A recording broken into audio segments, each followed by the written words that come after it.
there we have it. As you've seen, my first gen Cummins finally runs and drives. I obviously cleaned it up a little. Looks way different than what I got when I bought it. Here's a little pic for those that don't know. So a little bit of history is I bought this truck on Facebook Marketplace up in North Dakota. I bought it from a guy who had it all tore apart. He was in the middle of restoring it and he lost time, needed money. So he sold it for a heck of a deal. I picked it up and I've been for the past 6 months putting it back together. And she's finally together. She runs, drives, everything works on it. Odometer and every light on the dash. So it's a pretty nice truck now. So let's get into it and I'll show you what I've done. So obviously, first thing anybody ever notices is the aftermarket wheels. They are 24x12 American Force forged wheels. They're sitting on 33-inch tires.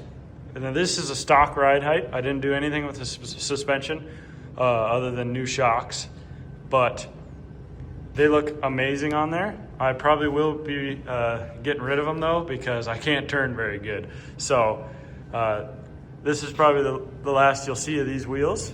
But other than that, I've done a full frame off restoration on this thing. I have a video on that. I did a 4-inch exhaust all the way back. This is a Diamond Eye exhaust kit. It sounds amazing. I really love the way these Cummins sound. Let's see. Another thing is I redid the interior for the most part. I did, if you watch my other videos, I pulled this seat out of my parts truck and it was nothing but pretty much a shell.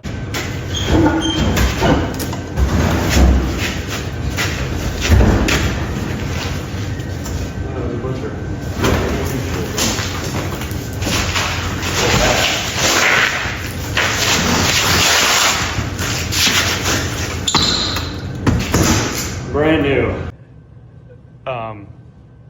I've done a lot of work to this seat, obviously. Had to put all new foam in, new seat cover from LMC. I got a new carpet kit in here from LMC as well. I got some new shifter boots from First Gen Industries. If you own a First Gen, they have pretty much everything you need, but you are gonna have to pay for it. But it's totally worth it. I got this out of my parts truck, but the door panels and all the other plastic trim in here, I got with this body that I bought from the original guy who inspired me to build this. And I got really lucky. Everything is in super nice shape and cleaned up really good. Another thing I got really lucky with is, if you can see, I got 110,000 original miles on this truck, which is amazing. Usually these trucks have 200,000+ on them. So I was really lucky to find that.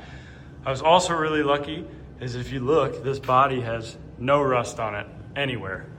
And if you live up north, like I do, up here in the salt ring, it's really hard to find these Dodge trucks, or any Dodge truck for that matter, without rust on it. So,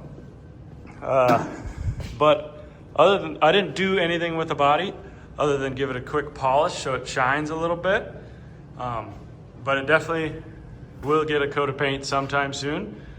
I hope. We'll see where my plans go.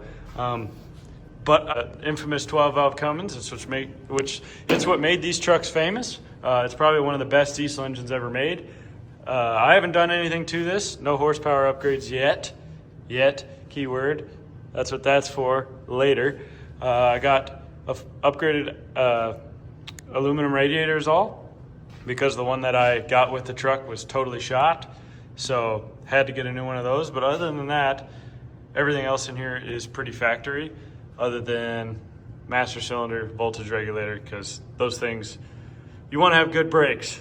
But other than that, everything is factory. All the wiring is factory. I had to figure out how to wire this truck because I had never torn one apart, and I had to figure out what wire went to what sensor and what. It And I had to rewire a bunch of stuff because if you know anything about Dodge wiring, there's a lot of fusible links that you have to get rid of. So did some of that. But yeah, so that's basically all I've done to the truck so far. It really doesn't seem like a whole lot when you put it in a video form like this, but it was a lot of hours. It wasn't all that hard, as you may think. It sounds impossible to put a truck back together that you never tore apart, but if you have any automotive knowledge, it's really not that hard. And if you can know how to use the internet, that also helps. I used bringatrailer.com and found a lot of pictures, detailed pictures of just the little stuff for this truck, and that helped me out a lot. So if you're doing a project like this, something to know. But other than that, I have about $8,500 into it, minus the wheels, that not including the wheels. Those wheels cost a lot.